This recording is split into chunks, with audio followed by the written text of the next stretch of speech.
What's up, guys? Fight Take back again here. We got the full crew this time. Fitz, Jeremy, Tiki, I think joining us for the first time, long time since the original Yo, what's good, version. Tiki? What's good, Tiki? What's up, my Edgar boy? back, full squad. Excited. We got a big episode for you guys, so we had to bring out the dream team. You already know. How you guys been doing? How was your weekend? Chilling, I just got done with a little speech I had to do. So I'm feeling good. Got a little 93 on my test. Okay, Keep the we shotties out scholars. the camera, we scholars. How about All you right. guys? Real Well, nigga. it's Wednesday, and I hope my girls aren't watching this, but I'm drunk. So I'm making garlic bread grilled cheeses while we're making this podcast. So don't expect anything too intellectual from me, but I'm here for the vibes. I love you, boys. It'll be Chef posted on Tiki. Thursday anyway, so it's a lot more like acceptable to be drunk on a Thursday. Yeah, it's Thursday right Thursday, now. Thursday, Thursday. There we go. There we go. We're rocking.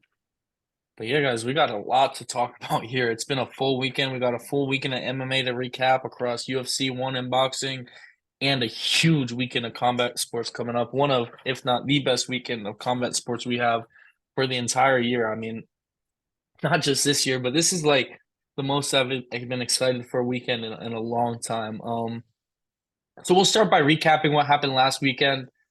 We had a decent UFC fight night pay-per-view headlined by Jairo Rozenstruik getting a fifth round stoppage. The corner stopped the fight in the fifth round. Gaziev came into this fight, having just made his UFC debut off the Contender Series. He was, he had a lot of hype. He was a pretty top prospect as far as heavyweights. He came into this fight against Jairo, not ranked, but as the pretty heavy favorite, almost went up to 2-1 odds. But Rosenstruck put on a real veteran performance. He showed improvements in his wrestling defense. And as the fight got extended, Gaziev did not have as much in the tank, and Rosenstruck really picked him apart with the jab, did a lot of damage, and ultimately pretty much made him quit on the stool. What'd you guys make of the main event?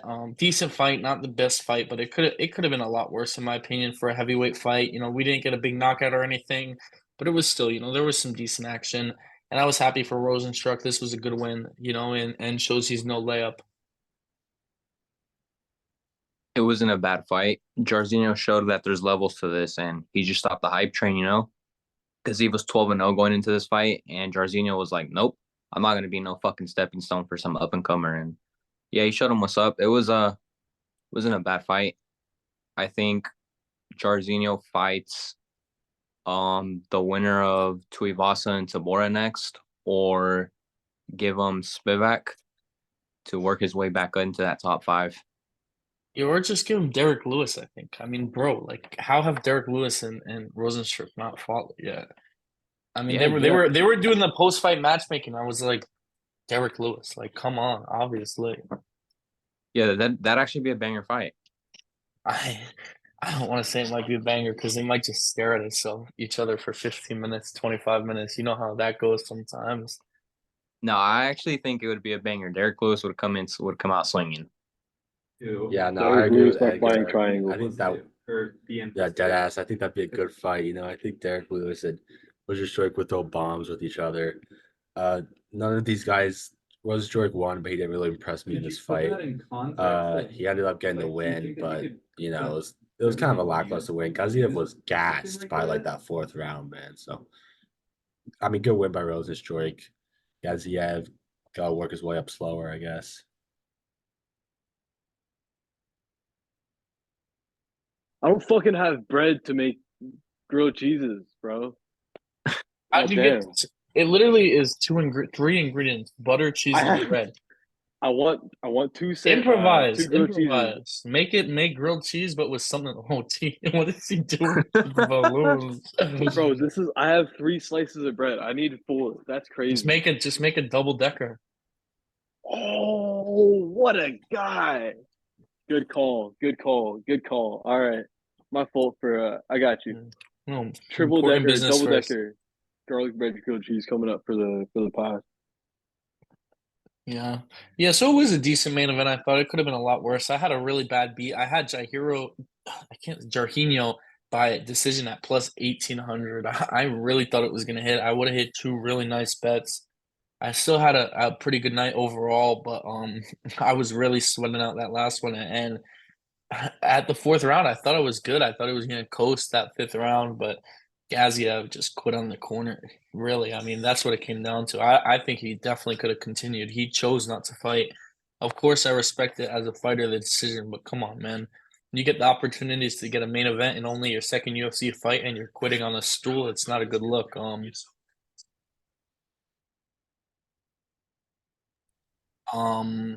but yeah, I think Gaziev, he still has some potential. He's got power, decent wrestling. He's just gonna have to continue to develop his game, definitely work on that cardio. And it was just a little bit too much of a step up in competition for him too early in his career.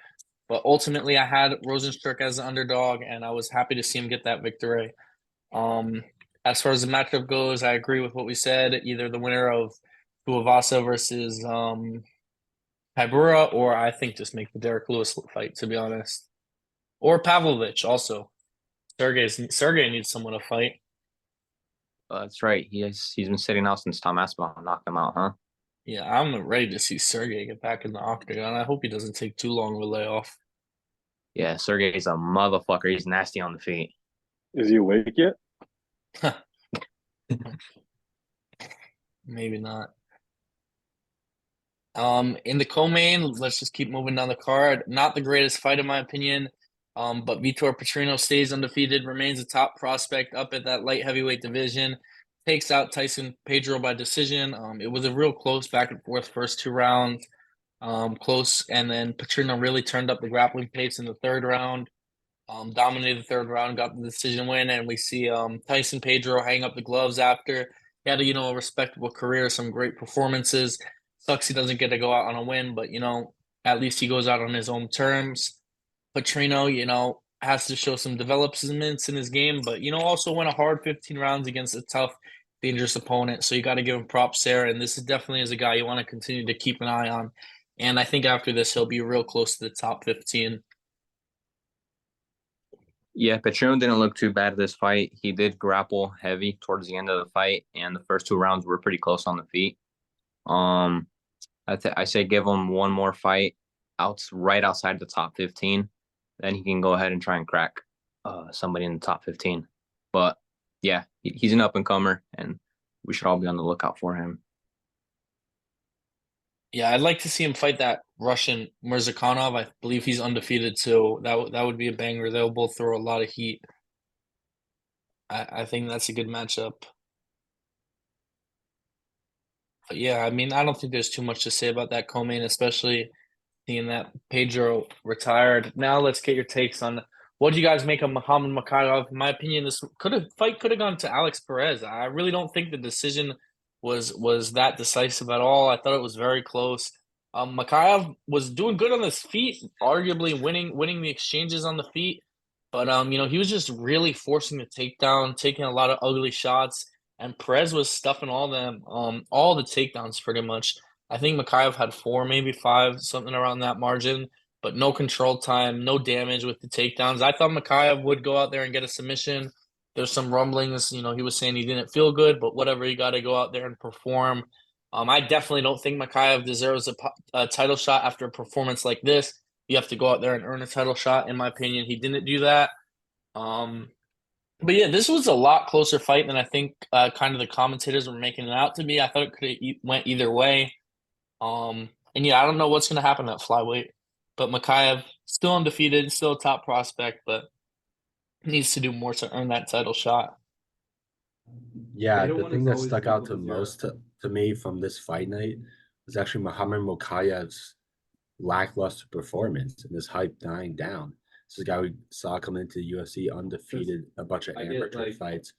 Like on the And first he one, barely, if he won this fight, he barely won 30 this fight. cancels I out. mean, he didn't do And much then it's damage. He like just controlled 0 minus Perez. 2, Didn't do much. The 0 thing that stuck out equals to me the most from this fight night was 2 Muhammad Mokaev's beta 1. lackluster win. I think his But hype then should that really also decrease equals from 0. this. Yeah, Mokaev didn't look too good this last fight. I honestly thought Alex Perez won the fight. He did really good stopping the takedowns, and Mokaev was doing some weird thing. He would like sit down and like shoot from a seated position. It was weird. It wasn't. It was not a good performance. Um, I think he should fight maybe Brandon Moreno, or I don't know if Kai Kara is scheduled or not. Probably give him Kai Kara to really test him because right now Pantoja does whatever to him Yeah, around. I agree. I think Pantoja's. That's why I think flyweight's in a bit of a tough position. I mean, I think Royval had a great performance against Moreno, but I mean, he literally just got dominated by Pantoja. I mean, I know Pantoja wants to fight in Brazil at 301. I just don't know what fight they make for him, really. Maybe they just shove Amir Albizi in there. I don't know. I'd like to see Albizi versus Mikhail. I think that's a good grappling matchup. And I think Albizi would give him a real tough fight, to be honest. If you want an Yeah, underdog who, a wild card who could go fight for that title, we might as well jump to it right now. Another fighter from tonight's card on the main card, Steve Erceg. I mean, how good is this guy? I mean, real technical striker, and against Matt Schnell in the second round, he showed off crazy power. Gets his first UFC finish. His UFC victories have all been solid up to this point, and he really took this one to the next level, completely flattened Matt Schnell. This was a vicious knockdown. Swung for the fences with the hook and just flattened him. Schnell was out cold. And I'm telling you guys, Steve Erceg is someone to watch at flyweight. I think he's someone who could really challenge for that title. yeah. Steve Erceg has got some nasty ass boxing. He looked really clean against his opponent last Saturday, and I know he called out Brandon Moreno. That would be a good fight. I don't know if Moreno's would want to fight down that much in the rankings. So if you don't make that fight happen, you could have Alex Perez fight him. Alex Perez is still there, he's no slouch. Yeah, But Perez Steve showed Erceg, up. Perez had a great showing, so he's definitely no slouch. It'd be a tough fight. But yeah, go ahead. What are you gonna say about Erceg? yeah, give him Alex Perez if Moreno isn't willing to fight him because Steve is he's solid. He's one of the best strikers in that division. Yeah, Steve Erceg looked great this fight. I mean, that combo to finish it was pure as hell. And he's a great boxer, as Rona said. This is a guy that we shall be looking out for in the flyweight division. Great boxing, and it just looked super crisp on Saturday. Yeah, and then the final fight on the main card we got to touch on. Umar Nurmagomedov takes a pretty dominant decision, over newcomer Bevkat Almakhan. I mean, it didn't start off easy because in the first round, Bevkat Almakhan, sorry, that name's pretty tough, landed a huge punch, flattened Umar. I mean, Umar said in the post-fight interview that he pretty much woke up in the middle of a takedown, but you know how tough Umar is. He's not going to go down to one shot. He pretty much reacted immediately, went straight towards the grappling. His instincts kicked in, and he was able to secure the takedown even though he was half asleep. Almakhan, for a debutant, he had some hype. If you know the sport, this guy's serious. He was a 11-1 coming in, and he put on a great showing. This guy's, I'm sure, going to get another opportunity after this. And Umar, just continues to improve on his resume, prove he's a well-rounded fighter, that he can take a punch, he can recover, even though he slipped up. It happens to everyone. Everyone gets caught at one point or another. But his recoverability, his chin showed here. And I mean, he put on a dominant grappling performance, and this was a very risky fight for him to taking on a pretty much no-name Kazakhstanian fighter who was obviously very elite. This guy showed up in great shape. He was ripped and had really dangerous striking. But Umar is just on another level, and hopefully, finally after this, we'll get his big fight. And we'll see him really tested against the top of the division. How do you think Umar was fair? Do you think Umar's kind of gonna just walk to the title? You think he's the best at bantamweight? What do you guys make of Umar? I still think Corey is the guy at bantamweight. He's my guy. I think he's the most complete. I think he has the best shot at taking Sean down because he's got a crazy chin. He does damage all the time, and he also has better ground game than Sean. I do think Umar showed his chin, but it's questionable at that top level. he'll take that shit. You know what I mean? It's interesting. I do want to see him against like an actual maybe Aljo next. I was just at 145. Oh fuck yeah, I forgot that. Never mind. Fuck that. Yeah, but Corey did say if Umar put on a good performance this last Saturday that he would be down to fight him at International Fight Week. And Mm, Corey's a G for that, you know. Everyone's ducking Umar. yeah. They know what the deal is with Umar, but Corey wants all the I know smoke. So Sean mentioned his name today as well. So Umar's finally getting his recognition. yeah, he's finally He's damn fucking good, but I don't know. I think Sean can put his lace up. I even think Peter Yan would be a good fight for him. That's an interesting fight to me. Yeah, I mean, I think they're going to do the Corey fight though. I mean, that's pretty much what's Mm. been talked about the most. They had it booked. I think international fight dates a date they're looking at, so that's going to be a banger. I'll definitely be rooting for Corey though, heavy in that fight, Yeah, I'm like taking really Corey. hard. I'm taking Fuck Corey. that, America, baby. Fuck the Russians, Jeremy, your boys. No commies out here. Nah, Talking about Umar looked good, you know. that's The guy very who's West fighting Coast is of you. is a good fighter, but you know, Umar did win this fight. He didn't show us that he was the best Nurmagomedov like Javier Mendez be saying sometimes. Yeah, I'm skeptical. I don't know if Umar Nurmagomedov is going to be able to tear through to get that title shot. You know, he might get caught. He might lose to somebody coming up those rankings. I mean, what do you guys think? This is one of those Taking fights where we I'm taking think he Corey. won't be ready, but he will be ready. You know, there's a reason they Mm. say styles make matchups. And Almacon's no joke. He can't wrestle for shit, but his kickboxing is clean.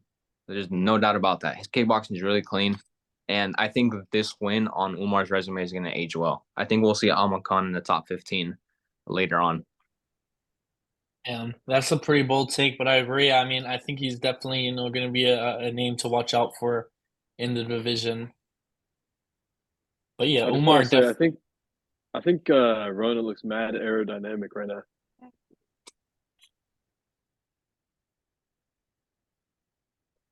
Look Hey, agile, well my boy. said. Well said, bro. He looks nimble. You know who else looked Yeah. nimble? Fitz, who else looked nimble on this card? don't get it. Well, Not I Jamie mean, Pickett. Jamie I'm gonna say Pickett. Ludovoy Klein looked pretty nimble on this card. He looked pretty good. He's struck 4 in a row now. Yeah. Yeah. I mean, he was fighting pretty much a garbage can. But yeah. Well, let's hop right into the prelims. We can start with that fight. I know it's not the first in chronological order, but whatever. Klein takes on short notice AJ Cunningham from Arkansas. This is a guy who got slept in the Contender Series. Short notice debut against Ludwig Klein is no short task. That's a tall order. So, about what expected. First round domination from Ludwig Klein. This guy is a dominant striker, fast, mixes it up, really nice striking, and he's continuing to put it together as a martial artist and evolve. And he looked really good as of late, and hopefully we can see him take a step up in competition. Yeah, Klein's a really good kickboxer. He was mixing it up pretty good on the feet. He was throwing a bunch of kicks to the body and touching up Cunningham up top, and those body shots really did it for him to get the finish. And he's fucking solid. Yeah, and he wasn't the only prospect we saw get a big knockout on the prelims. Christian Leroy Duncan continues, to bounce back after the first loss of his career, knocked out Claudio Ribeiro in the second round. Another guy, Leroy Duncan, who's just really good on the feet, really good at mixing it up, uses all his weapons, and he put an onslaught on Ribeiro and got the stoppage. Really nice performance, and I think a lot of people are going to become big fans of Christian Leroy Duncan. He's a cool guy, exciting fighter, puts on for the fans. So I think he's going to really gain popularity. Yeah, Leroy Duncan's pretty fun to watch. He mixes it up nice on the feet as well, and he switches stances really smoothly. And we saw his wrestling a little bit this last fight too. That's how the fight ended, with him on top. And I think he'll become a fan favorite. I don't think he's had a boring fight. Yeah, I completely agree. We also had some close decisions on the prelim. It wasn't just all knockouts. First fight of the night, Loic Radzhabov gets bounces back after really a tough loss in his last fight, defeats prospect Al Sawadi. Sawadi was coming off, a good performance on the Contender Series against George Hardwick, a guy who had a lot of hype. So Abdul Karim Al Sawadi was the favorite coming into this fight. He was a guy people were pretty high on, but Loic, showed to be the veteran and got the better of all the exchanges and got a pretty tough decision win. That was good to see. It was a decent fight. And then another prelim, we had a huge upset. I mean Zahabi, he was like a plus 560. I had him by points. This was one of my, biggest hits in a long time. It was a great bet for me. Gives Javid Basharat the first loss of his career. It was a close decision. It's exactly kind of how I thought it would play out. Javid really wasn't able to get too much of his wrestling going, and the hobby ultimately just won the rounds on the feet, won the minutes. Um, but yeah, like I said, very very tough fight. But this was a huge upset. I'm going to show you guys now. Just because I want anyone watching to understand that I do this betting very seriously. So I don't know if it's going to show. Yeah, here you go. You can see some of the tickets I had just from this weekend. Fight goes to decision. Zahabi by points, 28 to win, 336 plus 1100. And Zahabi by points again, 21 to win, 252. Then we'll go into some parlays here. Some more props. Christian Lever Duncan by knockout. Victor Petrino by points, 80 to win, 280. Nice four-leg parlay there. Rosenstruck on the money line. And a nice six-leg parlay here. Another bet on Petrino. Another parlay I showed. And a nice five-leg parlay. This was like all the favorites. I was real confident. 150, 1337. And then Umar by points too. Saw the good value there. So yeah, it was a great night for me betting wise. Anyways, as far as the other prelims go, that was a big upset. Um, we also had, highlight of the night for me, knockout of the year, Vinicius Oliveira kills Bernardo Sobaj. I feel bad. Sobaj is a young kid who came in on short notice, put on a pretty tough fight, and then the third round, Vinicius Oliveira kills him with a flying knee. Sobaj was hurt. He was trying to like get away, almost like running away. Vinicius literally ran him down and put a knee in his face. And Sopaj was out for so long. I really have not seen a fighter out for that long in a while. But that was a crazy knockout. Um, I highly recommend everyone watch it. I'm gonna pull it up right here actually. What did you guys make of the knockout? You were able to see it? That was a I pretty just want to crazy throw knockout. back real quick. Pause, by the way, big pause. But uh, for the people that don't know, Fitzmagic, his picks have been money for like 4 years now. This motherfucker does not miss, and I don't understand what it is. So if you need money, listen to that motherfucker. It's his Himothy. That's what we're doing this for. But anyways, watch this knockout, TK. Watch this knockout.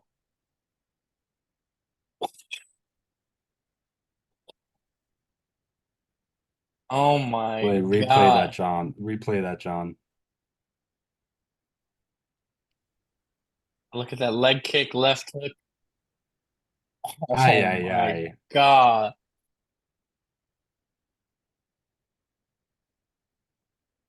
I think that was an early stoppage.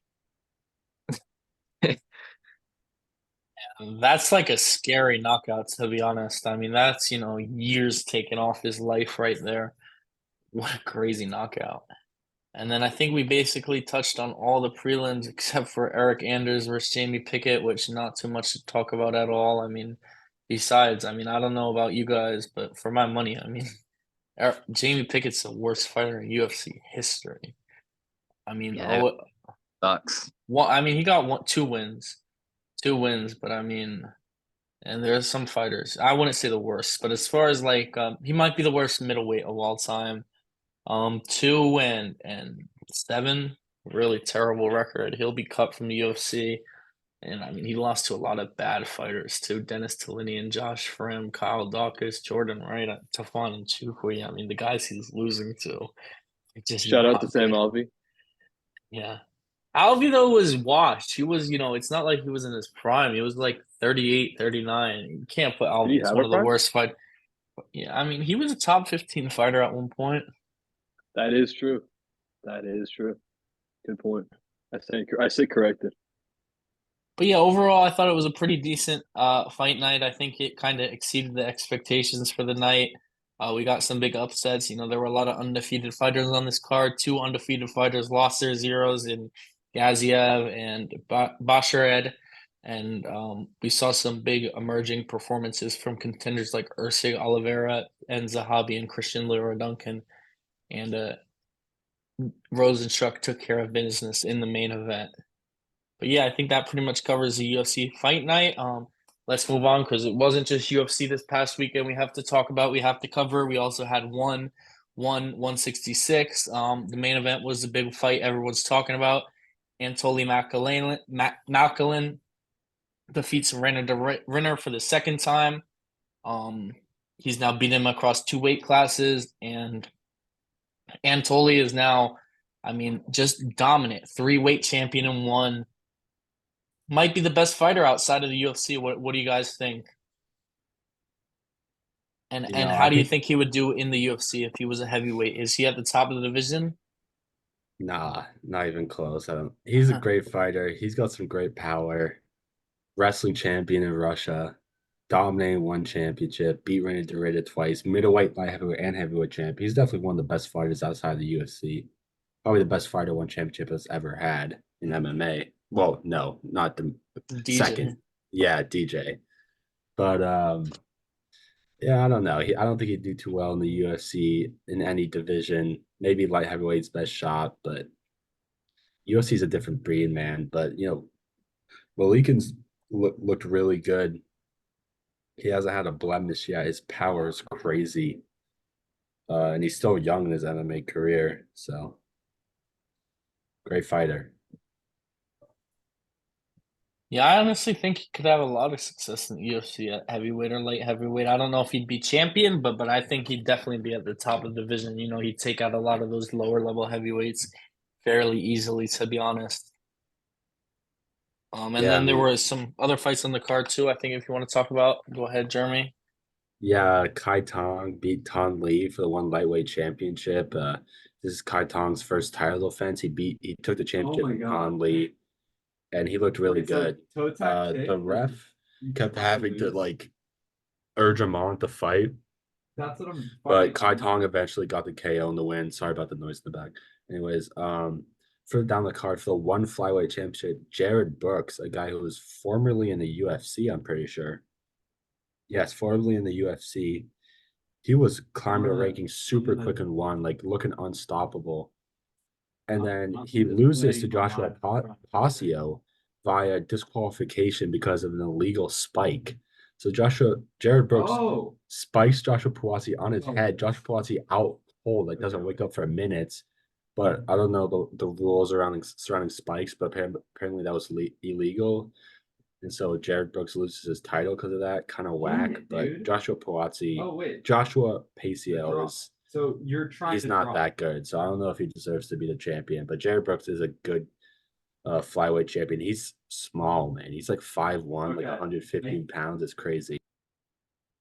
And then further down the card, Ajan Bular, former UFC fighter, loses to Amir Ali Akbari via another disqualification because of timidity. In the middle. So we see in one, we saw it in the Kai Tong fight, one championship has these weird rules where they have cards, soccer cards, yellow and red. And if you're too timid, you'll get a yellow. And if you're too timid again, you'll get another yellow and a red, and you're disqualified. And that's what happened to Arjan Bular. Sorry about that.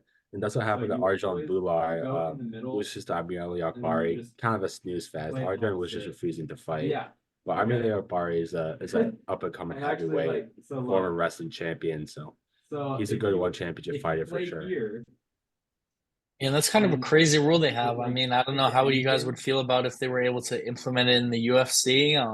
It's kind of like, I grew up wrestling, so it was like stalling. You can lose matches from stalling and you get points deducted and stuff. I think definitely deducting points for stalling is something that could happen. I don't know how many fighters would change their fighter styles drastically because of that, but getting disqualified for timidity is pretty crazy. It's crazy, man. I It's don't like like the my rule. first I mean, I don't mind like time. the ref Yeah, telling the see, fighters to be more I'm active. doing You it see this that in whole the time. UFC and in Just always boxing, start there. but Near disqualification every might be a single little one too of his extreme for moves. me. Yeah, I mean, I didn't see the fight, so maybe, I mean, how bad was Bueller doing it? Was he just literally doing nothing? He was throwing, but yeah, I watched a little bit of it. he was He didn't very want to fight. counter. Well, I Yeah. just thought like if it's the opposite. I do say one might not be up to par in MMA, but their kickboxing, their Muay Thai, their striking divisions, even their grappling now, absolutely amazing. One is my second favorite organization after UFC for sure. I think Yeah. UFC needs to fucking grow some balls and do a cross promotion with one Bellator, PFL, somebody do a cross promotion, please. UFC, Dana, get it done. Do it in the Sphere. I don't care. Do it in the Apex. I don't give a fuck. Make it happen. Fuck that. Don't do it in the Apex. That deserves a crowd. Yeah, fuck the Apex. We also had some New boxing fights this past weekend that I want to talk about. I don't know if you guys got around to watching them, but those two great featherweight fights. Hold on, give me a second. Sorry. There was two great featherweight fights. A big weekend for featherweight boxing. First off, Luis Alberto Lopez, the top of the featherweight division at boxing, beats Rhea Abe in the 9th round via KO/TKO, winning the IBF World Featherweight title, defending it. Luis Alberto Lopez is a guy who we've seen dominate the featherweight division. He hasn't lost in a long time. He's been beating guys that are up there, Michael Conlon, Josh Warrington, real tough guys. This guy's beating. Luis Alberto Lopez basically dominated that fight. Another fight in the featherweight division. Probably the two most hyped up prospects in the featherweight division. Bruce Carrington is hyped up, but he's younger in his career. Ray Ford defeats Otabek Kolmatov. This was a great fight. I mean, this is what boxing is made for, apart from the finish. We'll talk about that, but this is a good fight between two up and coming guys who have a lot to lose, two undefeated prospects, the best prospects in the featherweight division. And Kolmatov, a guy from Uzbekistan, was dominating Ray Ford at the beginning. I mean, I didn't score it, but going into the 12th round, I maybe saw one or two rounds going to Ford, but that's it. Kolmatov looked really good. Ford was still hitting him, but Ford got the stoppage late in the 12th round, and Kolmatov was kind of running a little bit. He didn't really want to fight, but it just seemed like a very early stoppage. Seemed like they wanted Ford to win, and the referee jumped into any chance that he could get to stop the fight to give Ford the win. But either way, both these guys looked really good. Nobody's hype should be lessened between these two. Actually, both of these two should have their hype go up. But still, it's just a shaky stoppage, and you never want to see a fight end that way. I think it should have gone to decision. If it went to decision, then Kolmatov would have won. But still, two great featherweight up and comers.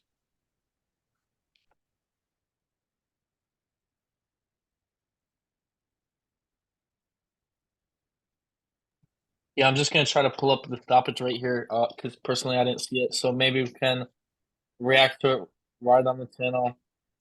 Yeah, that'd be great. I definitely want to hear what you guys have to say about this.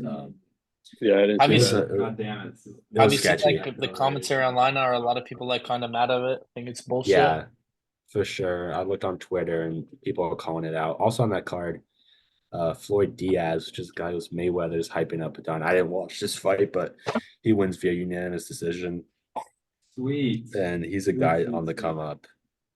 Don't really need to watch out for him just yet, but Floyd's hyping up this guy hard. Other than that, I mean, this is a good event. It was in Verona, New York, which I always like the fights in upstate New York. Like they always have a good vibe to them. This is good, man. This is what boxing is made out of. I'm glad Top Rank did this. Yeah, I don't know if you can be able to find that finish. No, I got it right here. Okay. So if you look at Ford's face, so it's pretty beat up. He's putting the pressure on here. Yeah. I thought they stopped it for that. I thought that was This is not it. It's right after this. Oh, does Ford? It looks like Ford gets laid out though. No, that's him celebrating. Look, this is a stoppage. Oh my gosh, what the He fuck? he hadn't gotten knocked down all fight. Not one knockdown. That's not Ford I mean, landed. that's not a knockdown. Yeah, Ford never landed a knockdown. And Komotov did. I mean, Ford hurt him pretty bad.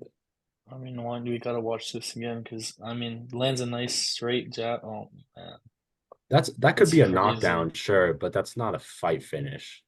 that's real Yeah. shady. Yeah. I mean, Dude, that almost this- looks like the guy this- threw the fight. To be honest, I don't know. That's real weird. Bro, No, it's no, the so guy- hard. No, the guy was Right? dominating most And of the then- fight. The guy that got a stop together. What up? Sorry. Which one was dominating? The guy that got the stoppage? Yeah, no, Komotov It's- was dude, I'm dominating the getting- light skinned okay. guy, but Ray Yeah, Ford that's didn't interesting. look Like, bad. absolutely. No, that's interesting. Especially if that was his first knockdown. That's interesting. Yeah, I think we got some fights coming up this weekend, though, right? UFC And then, like, at the 299, man, I'm block, hyped. This one's Yeah, stacked. but yeah, we're gonna get into 299. Just a little more we want to touch on for boxing real quick. I mean, I don't know how interested you are, but Jake Paul did knock out some plumber, absolutely washed them. And then in the main event, it was real weird. I mean, we had Raul this now like 2 times in 2 weeks. We have Raul Rosas situation again, and Amanda Serrano pulls out of the main event within minutes before the fight because her hair dye burned her skin or something. That's as far as I was hearing. That's how I understood it. That she got her hair bleached or something and had a skin irritation and didn't fight. I mean, I know some people think Serrano's kind of like this big star. She's not really, in my opinion, a talented boxer, of course, but just not this huge name brand that people try to make her out to be. So I don't know, how many people even cared that the fight was called off. But I know it was in Puerto Rico, her home country, so I'm sure a ton of people had come out to support her. So it sucks they don't get to see her fight. As far as Jake Paul's performance, who cares? Who the fuck was he fighting? Come on, I thought this guy was supposed to be like a boxer. Clearly not, anyways. Other boxing news, I mean, just a lot of strange stuff going on lately. That Ryan Garcia stuff coming out. I think a lot of it's sad. I don't know. I really don't know. I don't know if he's doing drugs. I don't know if this is a real trauma he's endured, but pretty much, full psychotic breakdown, like CT type stuff on the social media is posting crazy Looking to be things. Bohemian Grove. Yeah. Yeah, I mean, who knows? Maybe he's preaching. Maybe he's, telling us the truth. And years later, we'll find out, oh, we should have listened to this kid. But this, some early Yeah. onset CT ESPN stuff right here. Am I allowed don't to know. say on this podcast that Epstein didn't kill himself? Jeremy, what's your opinions on that? You should Yeah, have yeah, it. I have to agree, but I'm not sure about Ryan Garcia, man. I think he's just got some real bad mental issues, and it's not fun to see. Obviously, you feel for the guy. Seems like some sort of mental illness has taken over. I don't think he had any sort of Bohemian Grove activities, to be honest. I think he's kind of going a little schizo right now. Yeah, I mean, this is a kid, who had the world, by his balls. He was a huge star from a young age, made a ton of money, and a lot of that came crashing down. A lot of his dreams, I think, in his last fight, Tank kind of took that away, and we're seeing the downfall. This is definitely downfall, and I think if that fight with Devin Haney goes through, it's gonna go really badly for Ryan Garcia. He's gonna get dominated and hurt really bad. Also boxing news, let's just keep it coming. We're talking about all the boxing stuff here. We got a huge fight in Saudi Arabia this Friday. crossover event too, but one that's absolutely awesome. Francis Ngannou taking another boxing fight against one of the titans of today's heavyweight boxing, Anthony Joshua. I mean, this is going to be a great fight. I'm real excited for it. How do you expect this fight to play out? Do you think it's going to go as closely as Francis versus Fury? Do you think maybe Joshua, you don't knows what Francis is about, or do we think Francis is going to win? What are we picking? So I'm gonna have to go with AJ right now. I was one of the people that thought Tyson Fury was going to dominate Ngannou. Obviously, I was wrong for that, but I gotta say I don't think Tyson Fury properly prepared for that fight. I don't think he took Ngannou seriously, and that's why he ended up losing. But I don't think AJ will do that. I feel like AJ's on a new path in his career. Since the Usyk stuff, he's been winning and he's been doing a lot better, and he's matured. We can see that, and I don't think he'll count Ngannou out. I think he'll really take Francis Ngannou seriously, and I think that'll be Francis Ngannou's downfall. I do have Anthony Joshua in this fight. What do you guys think? I'm rolling with AJ too. I think he's gonna outpoint Francis. Like you said, Tyson didn't prepare the right way for Francis. And I think the reason for that being was because Tyson was expecting to run through Francis. So he's like, fuck it. I'm not gonna take this camp seriously. But Francis he showed up for that fight and he arguably beat him. Judges said something else, but everyone else thinks that Francis beat Tyson Fury. And I thought he beat him too. Like, Tyson Fury is supposed to be the best boxer of this generation. And you have an MMA fighter coming over into his world and fucking beating him. But I think AJ's taking it seriously. He saw what Francis was doing in that fight against Tyson Fury, and yeah, he's not gonna fuck around this camp. I'll be a contrarian here. I'm gonna go with Francis by knockout. I think obviously, more obvious, more I don't know, likely outcome is AJ by decision, but I don't know. I'm a Francis believer now. I think he's got that power. He already knocked Francis down. I mean, knocked Tyson down, and I think he can knock down AJ and then finish the job later on. I think he's going to finish it this time. Yeah, that's a big take. If anyone's capable of doing it, it's Francis. I gotta go Joshua too. I don't know. Maybe he'll knock Francis out. I don't see too many guys predicting that. I think a lot of people think decision, but maybe Joshua gets a knockout here and makes a big statement. Look at Francis's nose and tell me that's not meant to be punched in the fucking face. No comment. I don't see Ngannou doing anything like that. I see AJ kind of outpointing him and dominating most of the fight, to be honest. I think Francis's chin is absolutely slept on. That guy is eating some haymakers. Yeah, I don't think Francis has ever been wobbled. I think he got wobbled a little against Stipe in their first fight, but Francis was also fucking gassed, and everyone gets wobbled when they're fucking out of breath. But other than that, he hasn't been caught clean.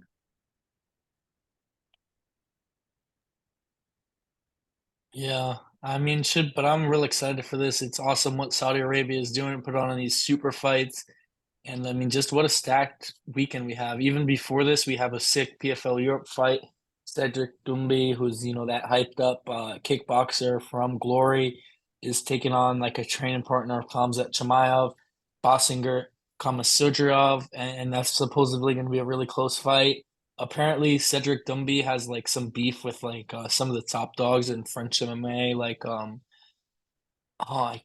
this guy's name is slipping my head right now. Francis's coach from Cyril Gane's coach from Paris, Fernan Lopez. This is kind of a guy who's gotten into it with a couple of fighters.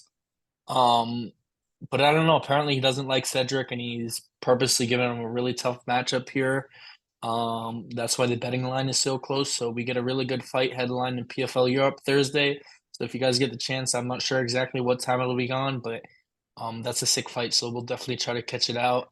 I think Cedric probably is gonna lose here. I think the grappling of the other guy should be on point. You know, training with Khamzat Chimaev coming out of Chechnya. I know Cedric's insane on the feet and will have the crowd behind him, but I expect a bit of an upset here. And then I think that covers it, guys. I mean, let's get into 299 because this is the card of the year, boys. So far, it's on par with 300. From the main card down, this card is so sick. I can't wait for Saturday. I'm literally counting down the hours. Let's get right into it. We'll start from the prelims, work our way up. Start ripping through the prelims. Some of these not too much to talk about, especially the first fight. Joanne Wood is fighting for the last time in the UFC. This is her retirement fight, supposedly. This is a rematch fight that happened, you know, kind of a long time ago at this point. Maria Monroe's actually Marna Monroe's beat her in her first fight. This was Monroe's debut, which she was a big underdog against Joanne Wood. And I'd say Wood has had the more successful career out of the two of them, despite Monroe's picking up the win in the first fight.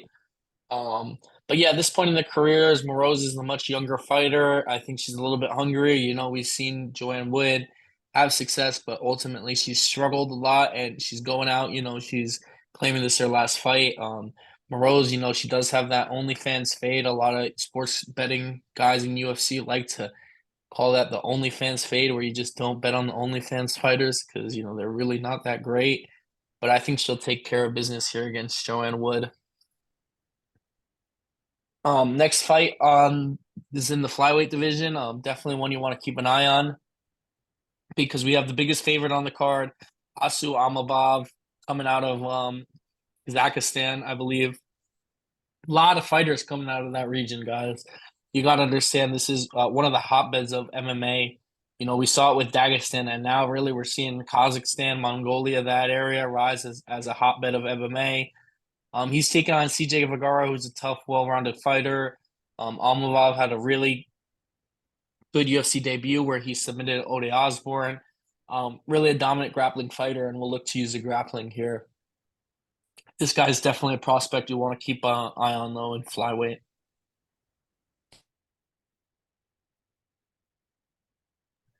Speaking of Shout out to prospects, Demir Ismagulov.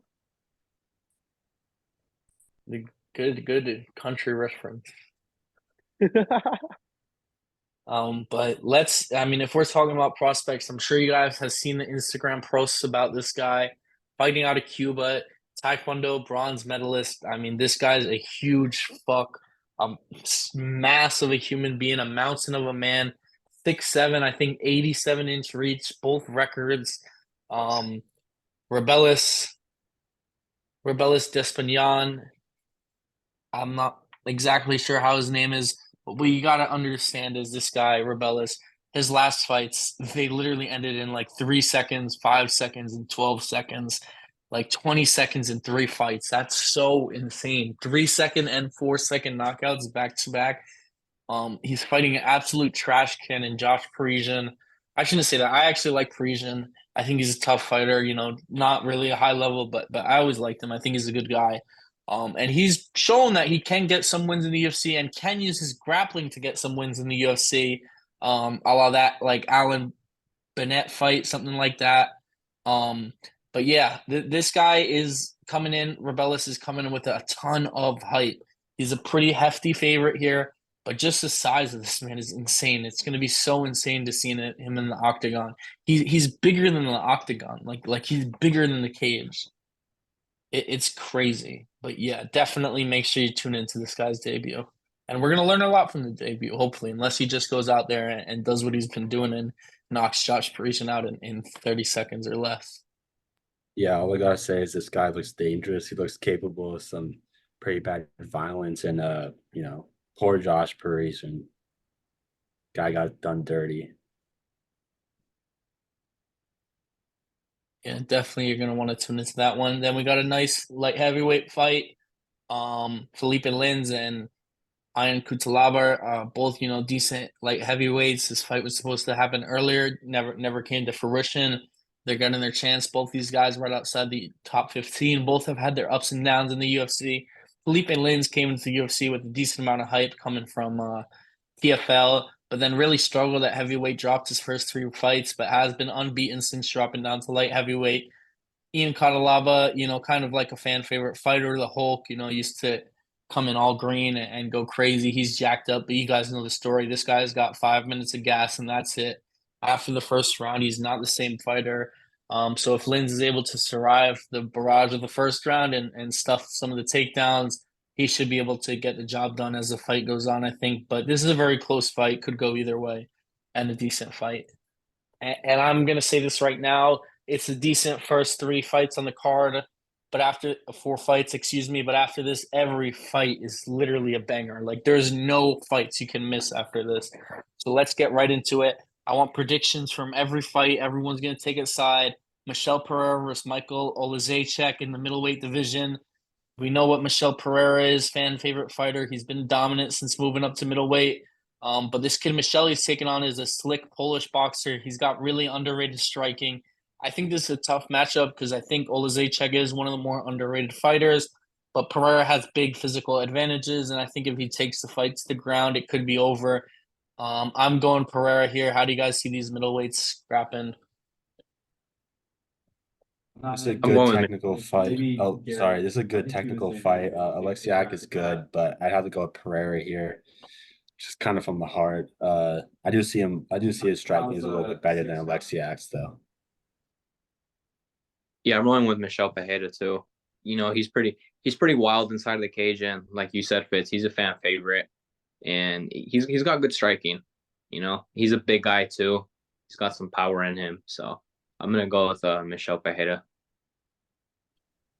I think Pereira's gonna lose just because I'm a hater. Damn. Well, all right. So 3 on Pereira, 1 Tiki, Solgal, and Oleksiejczuk. We'll have to keep track, and then next week we'll see who did the best. Next fight, we got to. This is kind of like the night of the bantamweights. A lot of high level bantamweight fights. 3 high level bantamweight fights. 3 like top 6. Arguably of the top 15 fighters in bantamweight going at it. Pedro Munoz is looking to take on Kyler Phillips in kind of a gatekeep type matchup. Kyler Phillips is looking to get a place in the rankings. Munoz is looking to defend his. Munoz, one of the toughest fighters we've ever seen, never been finished. Great power, always, not the biggest guy, undersized in almost all his fights, but so tough. Great takedown defense. He's taking on Kyler Phillips. At this point, this guy is someone who has a win over Song Yadong. So that's something you got to understand. I mean, at one point he was like one of the top prospects in all of the UFC. He suffered some tough losses, earlier on in his career, and then recently the real one that we remember is one to Julian Paiva in a fight he probably should have won. He's 2-0 since then over decent guys, especially his last fight had a good decision win over Raoni Barcelos. But I think this is gonna be a tough fight. Kyler Murray, a long, diverse striker. Kyler Phillips, excuse me, Kyler Murray. Imagine. Um, Kyler Phillips is a pretty big favorite, but I think Munoz is going to give him a real tough fight. And I think this is just too much of a step up in competition. I know Munoz is getting up there in age. And I know a huge narrative lately has been that as the fighters get old, you got to fade them. I'm gonna take the veteran here, and I think Munoz pulls off the upset and shows that you still got to be absolutely elite to beat Pedro Munoz. And I just don't think Kyler Phillips is on that level. Who do you guys got? I'm rolling mean, with you can go ahead, Jeremy. Kyler. I don't know, man. I think I'm gonna have to go Pedro. I think I agree with Fitz. Pedro's an old vet. Kyler's obviously young, rangy, and can strike pretty well, but Pedro's been doing this for a minute, man, and he hasn't had the best performances as of recent, but Kyler Phillips is not a guy that is on Pedro Munoz's level quite yet. I think he could get there. Pedro Munoz is an OG, and like you guys said, he's tough as fuck. He's got a solid chin. He's a really good boxer, and his jiu-jitsu is really good too. But Kyler Phillips he's a good kickboxer, and he's explosive as fuck too. I know he's gassed out before going into the third round, so maybe that's where Pedro Munoz will come in and take over. But I think Kyler Phillips will hang in there, and I think he's gonna get a decision over Pedro Munoz. I'm glad you said that because I was actually going to take Pedro Munoz. Uh, he's a dog. I'm going to take him by titanium cranium. I don't think you can knock that motherfucker out. I think he's going to outlast him. And like you said, third round, I think is all Pedro. Yeah, I think Kyler will have a big speed advantage. He'll have a big reach length advantage too as well. Could, stay on his bike, use his kicks well, but I think Pedro could use some wrestling here. Pedro has some of the best leg kicks we've ever seen in the sport and some crazy power too. So I'm gonna hope the vet can get the job done. Pedro Munez, a lot of respect to him, a great fighter. But yeah, so 3-1 for Munoz. So a lot of us on the dog there. But not surprising, Pedro is a legend in the MMA game as far as I'm concerned. And speaking of legends, one of the all-time Hall of Fame fighters in the UFC, now kind of at the tail end of his career, but still fighting, absolutely the best guys in the world. So I mean, credit to RDA, Let's just go through RDA's resume because, in my opinion, there's no one in history who has fought a more insane level of competition than RDA. I'm gonna go from here. I mean, I'll just go down because there's literally no stopping. Sensei Luque, Brian Barberena, maybe that's the easiest fight he ever had. Rafael Fiziev, Renato Moicano, Paul Felder, Michael Chiesa, Leon Edwards, Kevin Lee, Kamaru Usman, Colby Covington, Robbie Lawler, Neil Magny, Tariq Savadine, Tony Ferguson, Eddie Alvarez, Donald Cerrone, Anthony Pettis, Nate Diaz, Benson Henderson, Habib Nurmagomedov, Cerrone again. I mean, Gleason Tebow, Clay Guida. I mean, how many legends, how many champions, how many Hall of Famers? Evan Dunham, no easy fights. I mean, RDA and now take on Mitesh Gamrot, who's in the top 5 of lightweight right now. I think he's going to be too much for RDA. We saw Luque in his last fight have a ton of success with the grappling against RDA. I understand that was up in weight class, but Gamrot has one of the craziest wrestling paces in the entire sport. He has some of the best wrestling in the sport. He's going to look to use that here. He's going to have a lot of success with the takedowns, I think, and even on the feet. I think he's a younger guy with less miles. He'll be able to push the pace, and I expect a pretty dominant decision here, to be honest, over RDA. What about you guys? Yeah, I'm rolling with Gamrot too. I think he's going to run through RDA. We've seen RDA struggle with wrestlers in the past. You had Marty humped him, Kobe humped him, Habib beat his ass, and yeah, like I fuck with RDA too. He's the real BMF. You just named off like 23, 24 of his fights, and they're all fucking solid people that he fought. Win or lose, but RDA tends to struggle when wrestlers put the pace on him. And Gamrot should get an easy decision over him, but if Gamrot stands with him for too long, RDA is gonna end up chopping his legs. RDA's got some nasty leg kicks. Yeah, I mean, I don't think this is gonna be a domination. Think I definitely am picking Gamrot here. I think he's one of the best lightweights on the planet, but RDA is super tough, and he's a vet. He's fought a bunch of people. I could see Gamrot taking him down and even winning on the feet, but I don't see a domination. I see Dos Anjos maybe winning a round or winning a few moments in the fight for sure. I agree with Remy. I think I'm taking Gamrot, but he's going to come out of there with busted nose, bloody eyes, some shit like that. RDA is not going to make it easy.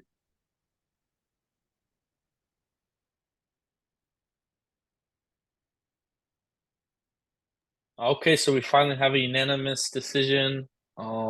We all have Gamrot there. Maybe RDA will shock us, but we'll see. Only time will tell. But I think Gamrot's a pretty safe pick. And I mean, I don't think RDA has ever been submitted. No, he definitely has been submitted a couple of times, a lot of times actually.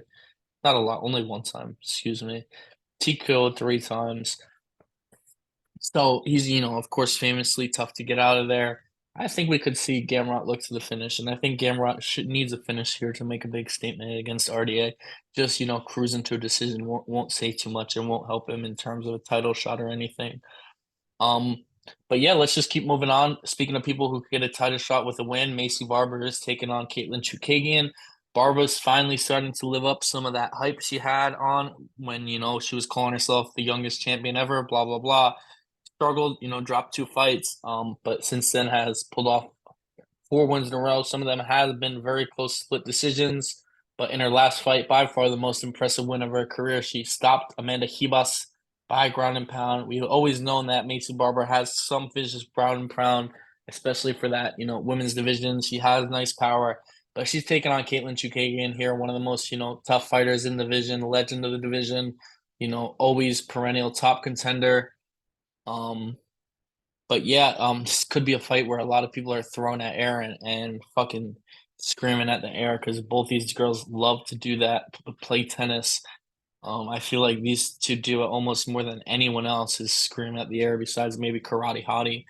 Um, but I think Maycee Barber, being the younger fighter here, should get the job done. But this is a really tough test for her. Chukagian's a fighter who has made me a lot of money in the past as an underdog, and I think she's very live here. I think she'll be a little bit longer, a little bit smoother of the fighter. And even though I'm starting to talk myself into Chukagian, I think Barber will be able to maybe push her up against the fence, use her physicality, and I don't know. It's really difficult to decide this fight. This is gonna be a really close fight. I think you should just bet it to go to decision. I'm sure the odds will be swelled. Um, but yeah, tough fight. Wait for my official pick. How do you guys got this one going? I'm gonna take Maycee Barber by a hump. I think Chukagian's gonna be taken down and humped. I'll take the hump as well. I'll go Maycee Barber with the hump. Yeah, I mean, that's all I gotta say for that one. Maycee Barber's strong and she's physical, like Fitz said, and could get the takedown and hump it out. Yeah, and Barbara has been showing a lot of advancements on the feet. Her striking has looked improved as of late. And whoever wins this fight is going to be, right at the top of the division, right in the number one contender fight. Especially if Barbara wins, she'll be right there lined up for a title shot. Um, but yeah, I know this is a women's MMA fight. I know some people don't get too hyped, but this is the top, high level fight, and definitely don't sleep on Chukagian to get the upset. And then yeah, let's final prelim is gonna be Curtis Blades versus Jalton Almeida. This is a great fight, really interesting fight. Two of the two best grapplers at heavyweight, not named John Jones, and two different styles of grappling. You have Curtis Blades, the wrestler, versus Jalton, the jiu-jitsu guy, the Brazilian. Um, I'm very intrigued to see how it will play out. Jalton, a younger guy on the rise, but Curtis has been around the block. Never really reached that top level. Got in stopped by Francis, got knocked out by Derek Lewis, and took some tough L's along the way, but has beaten a ton of tough fighters. And I think he's going to get the job here done against Jalton Almeida. I think he has the better wrestling, so it's going to be hard for Jalton to get a takedown against him. And on the feet, I think it's Curtis all day. Now, if Almeida is able to take Curtis down, I don't think we've ever seen Curtis Blades on his back. I mean, it's hard to even imagine. It's weird to think about Curtis Blades from bottom on his back. Um, he might be in a lot of trouble. I mean, anyone with Jalton Almeida on top of them is in a lot of trouble.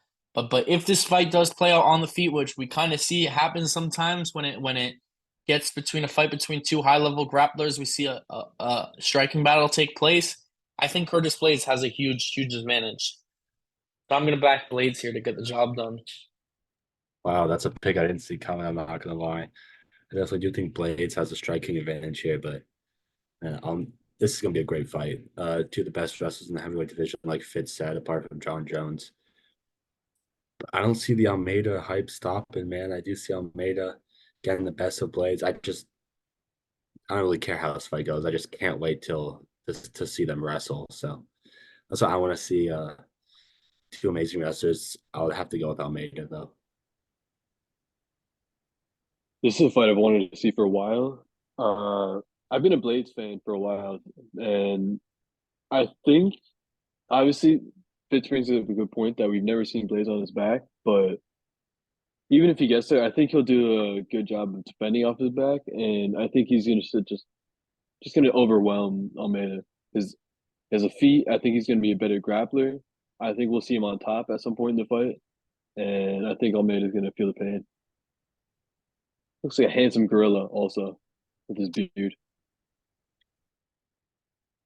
It's a crazy thing to say. All right, I boys, said handsome. but call him a gorilla, dude. Handsome gorilla with the beard. Crazy. Anyways, let's try not to get canceled here. Let's get into the main card. 5 fights left. I mean, if any Jesus Christ, pay-per-view is worth spending your money on, it's got to be this one. I mean, these 5 fights all could literally easily headline fight nights easily, and all of them could be co-main events on any pay-per-view. I mean, we'll get right into it. This is, in my opinion, this fight I'm looking forward to. I don't know. I'm so hyped for all of them. But this one especially, Peter Yan versus Song Yadong. I mean, oh my God. Who's going to win this fight? I have no idea. I mean, Peter Yan needs to win. He can't lose. But Song Yadong is just so good. I don't know. I know who I'm going with here. Song Yadong is very good. You're right. I've been saying for years now that I think this guy has the potential to become the bantamweight champion, but Pyongyang's still that dude, bro. Pyongyang's gonna dominate here, I think.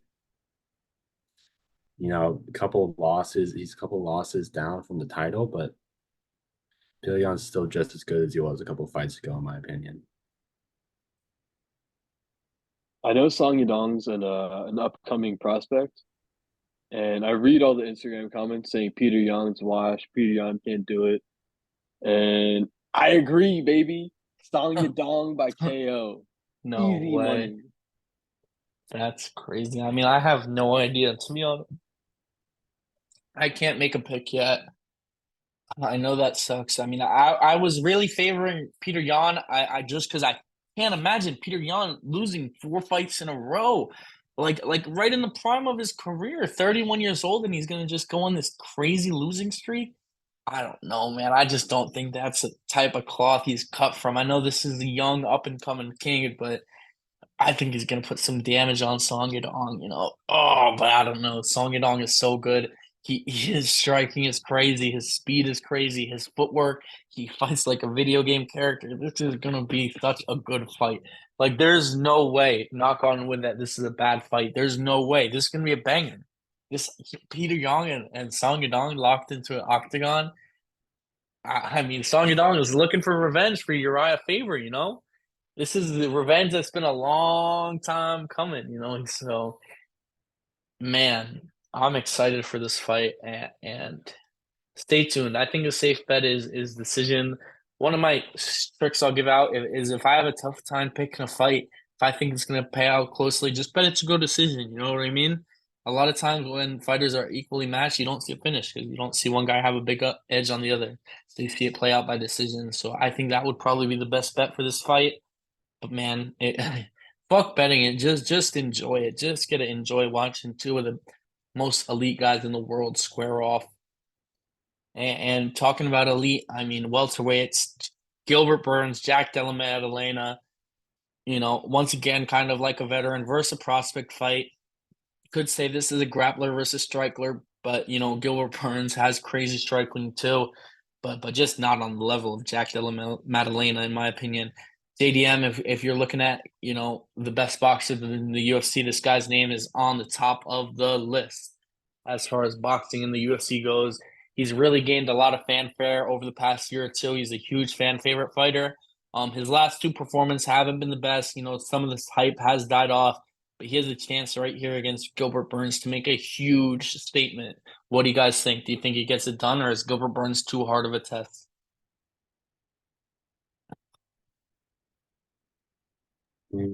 No, this is hard to pick. This is a really hard to pick fight. I think I'm going Gilbert Burns here. I think Gilbert Burns gets a dub. Jack Della Maddalena is like the best boxer in the UFC. He's got some great hands, but Gilbert Burns can do it everywhere. You know, I'm worried about Gilbert Burns' chin. I assume that's what everybody's worried about here for Gilbert Burns. But I think Gilbert Burns survives and outpoints Maddalena, get the unanimous decision. I'm also taking Dilby here. I don't know why, just vibes. Yeah, I mean, to be honest, I have Gilbert here too. I'm going with the veteran again. I think Madalena has shown some holes in his grappling game. And I think, Gilbert has not always used his grappling in the UFC as effectively as he could, hasn't implemented that game plan, but we've seen him be able to do it at times. And I think he's going to show that game plan here. And he's taken some time off since his last fight, almost a year. And I think we get a vintage Gilbert Burns performance. So all of us take an underdog there in Gilbert Burns. Real quick, can you please pull up Randy Brown headbutting the canvas? Yeah. That's become one of my favorite knockdowns and knockouts. I've never seen a guy fall like that. He like tried to take a step and the canvas was just lower than he thought. And he just is literally head first. He was like the canvas inspector. It's crazy. I love it. Shout out to Randy Brown though. He's fun to watch. I like him. I like watching him fight. And he's honestly one of my favorite fighters. I Mm. had Randy Brown in this fight. I had him pulling off the Yeah, upset. me too. Me too. It was a And crazy look at knockout. he fucking starts showboating. I couldn't believe it. He gets choked out though, submitted. Ah, damn. There's a great angle of him just fucking forehead first right into the canvas. Boom. There's a point where it's only his toes and his forehead touching the You canvas. can see it right there. Boom. But everyone went too crazy. Yeah, but that's what we're saying. I mean, Madalena acts absolutely one of the top strikers in the entire UFC. And has that crazy knockout power. So I mean, and we've seen Gilbert chinned, plenty of times. So, definitely got to watch out for that one. But what an unbelievable fight. And another one, Kevin Holland versus MVP, another real tough fight to call, in my opinion. I've seen a lot of people on MVP. I lean towards the Holland side. I don't really know why. I think it's a real tough fight to call. I just don't. I mean, I don't know. But the more people I've seen people talk about it, I mean, the more MVP kind of makes sense. I mean, I don't know if Holland's going to be able to stop the leg kicks of MVP. And I think MVP has a striking advantage and has a speed advantage. And I can't see Holland getting takedowns on MVP. MVP is so hard to take down. We've seen fucking collegiate champions not be able to take MVP down. And I don't know. I was definitely on Holland, but now I'm kind of flipping back and forth. But it should be a fun fight. I hope it plays out on the fight. I'm excited. We finally get to see Michael Page in the UFC, and yeah, I can't wait for this fight. Tough to pick. I think I'm gonna go MVP decision, but could go back on that. I'm going Kevin Holland win. I think Kevin Holland's been facing far tougher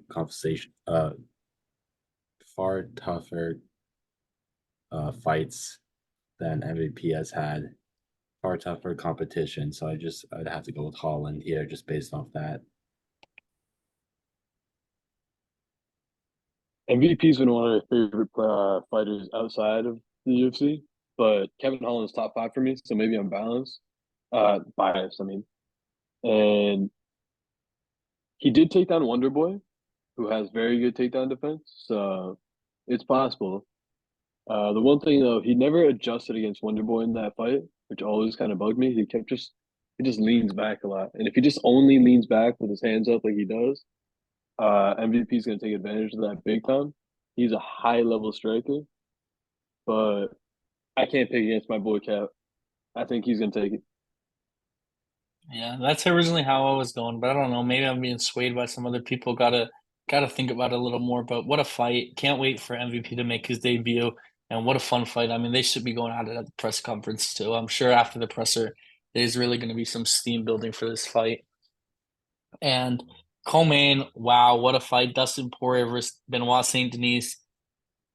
Saint Denis, contender on the rise, getting a huge step up into competition, a huge opportunity, taking on the legend, the Diamond, Dustin Poirier, 35 years old now, coming off a brutal knockout loss to Justin Gaethje. You know, a lot of the narrative on this fight is how much does Dustin Poirier have left in the tank? How many fights does he have left? We don't know. It's probably not that many. You know, he's already made his career, fought McGregor 3 times, beat him twice, headlined the pay-per-view against him twice. Yeah, but this is a huge step up for Benoit Saint Denis. Saint Denis has finished all his opponents. He's a great grappler, furious pace on the feet. You know, good striking. Showed that in his last fight. And really, the one thing about Benoit is the pressure. The pressure. The pressure. He pushes an insane pace and he breaks guys with his pressure. But I don't know if you can break Dustin the Diamond Poirier. You know, diamonds aren't. You know, they're very hard to break. You know. And I think Dustin is just a little too high level for him. This guy, you know, Dustin has been fighting MMA for way longer. I know he has a lot more miles in the tank, but we've seen Benoit take a lot of damage just in his one fight against Celestino dos Santos. You know, that's almost as much damage as Dustin has taken across 30 UFC fights. And finally, we get Edgar back right in time to talk about the co-main event. Let's go. He knew when to come back. Dustin Poirier, I think, pulls off the upset against Benoit Saint Denis. This might look really bad because he might get ragdolled, he might get finished. I know the narrative, 35-year-old fighters, they don't do well, whatever. This is Dustin Poirier we're talking about, one of the greatest ever. Benoit's never seen something like that. I think the striking, I think Dustin's gonna box him up. I think as long as he can stuff the takedowns, which we know Dustin can, he's gonna piece him apart with the boxing. I got Dustin pulling off the upset here. What about you guys? Ride or die for my nigga Dustin. But fucking yeah, no joke. Ride or die with Dustin. Saint Denis solid though. He's that next gen of MMA fighters, you know. He can strike, kind of, and he can grapple, and he didn't fucking grow up wrestling. He's been wrestling heavy with almost all of his opponents, and he's been taking them down too. And it helps that he's strong as fuck too. And we've seen Dustin struggle with grapplers before, but if he can stuff the takedown, stay on his feet, I see him piecing up Saint Denis. But Saint Denis, he hits like a motherfucker too. But like Fitz said, that 35-year-old that whole narrative about fighters being 35 years old, that shit goes out the window with Dustin because he excels in wars. Like, he lives for this shit. No one does better in wars than Dustin. Yeah, that's a good point. I'm just gonna have to go with Benoit Saint Denis here, man. Just Dustin's a little old, you know, it is Dustin Poirier, but he's a little old. Did he get flatlined by Justin Gaethje somewhat recently? And I just think that Benoit Saint Denis is a very good fighter. Looking to crack, he might be the future of the lightweight division, in my opinion. I'm about to go Benoit Saint Denis right here. I know Dustin's 35 and just getting off of you know, his skull getting fucking dented. But I'm a French hater. Fuck the French. I gotta rock with the Americans. Damn. So I'm taking Dustin. I mean, Yeah, Dustin's he- from Louisiana, though. It's- He's probably French too. I mean, Dustin's French as fuck. Oh, that's true. Well, fuck them both. If they never mind, I don't care. But it is Denis fucking Benoit. His rise is reminiscent of Sean O'Malley's jumping competition. Obviously, I don't have the same stardom, but it is interesting. He's going from Matt Frivola to Dustin Poirier, who has an insane legacy. But they're both French, so fuck them. I don't give a fuck. Also, Remy, fuck you for being French. Nah, bro, the Shots fired. French are elite, man. I don't know where you're from, but I You don't wanna see know the what wasn't a- accomplishments. Want to know what wasn't elite? The Napoleon movie. That movie sucked. That movie sucked ass. Have you guys seen Dune About- 2? No, I'm trying to read the That's books so first. good. Remember when the French won at anything? No, me neither, bro. Damn. World Cup.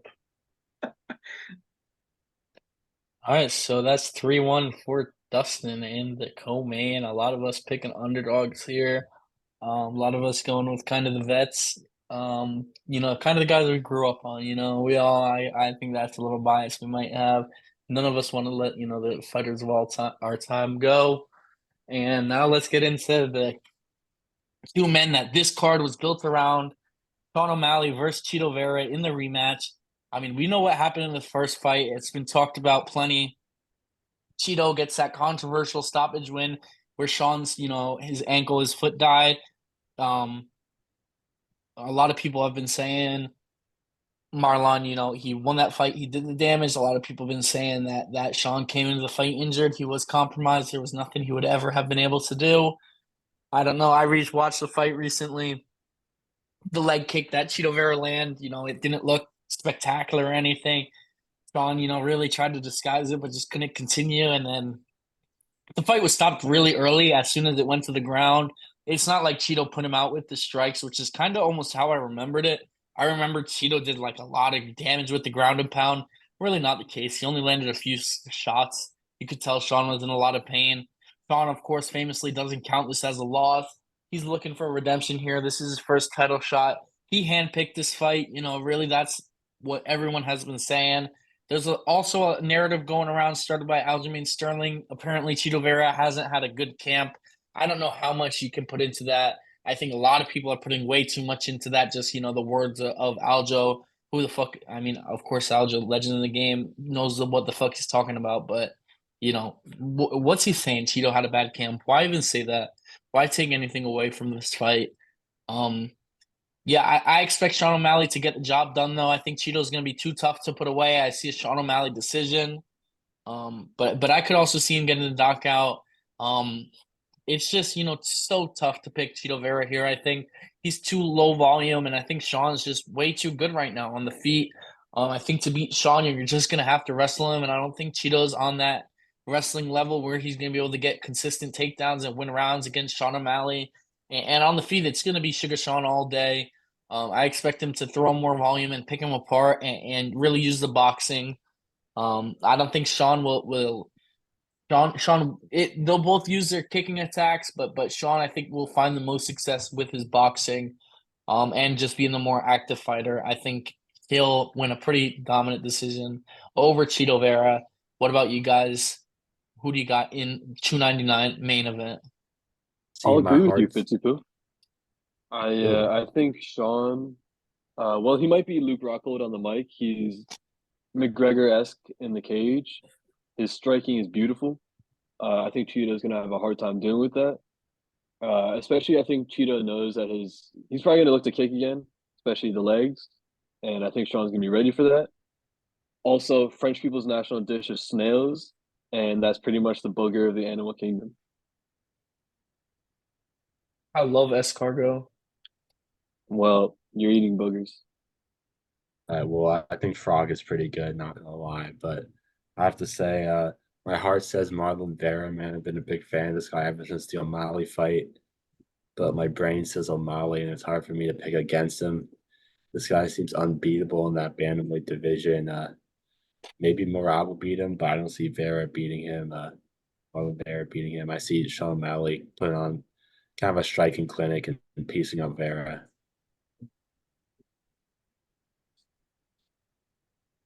Yeah, I don't think Cheeto's gonna have a lot to offer. O'Malley's a way cleaner striker. He's quicker, probably hits harder than Cheeto does too. And like Fitz said, Cheeto's really low volume. He kind of has a Peter Yan style where he'll sit and wait and then he'll start making reads as the fight goes on. And we know Cheeto can go 5 rounds. He's done it before. We don't know if O'Malley can though. And I know O'Malley's skinny, doesn't have a lot of weight on him, so he should be able to, right? But he's fast and his style requires a lot of energy. So if it ends up going to the 4th, 5th round, I can see Cheeto taking over a little bit. But O'Malley should be able to hang in there. He's tough. He was taking some nasty shots from Yan, and we all know Yan can fucking crack too. Also, an underrated point of the fight, Eric Nixick, absolutely one of the best coaches in the game. I think they'll get Sean right and not just the build up, but in the cage. I think he's gonna make some great adjustments and fuck Cheeto up. I like Cheeto though. Cheeto's cool. He's a cool fighter to watch. He's a cool guy, but I think Sean's kind of untouchable right now.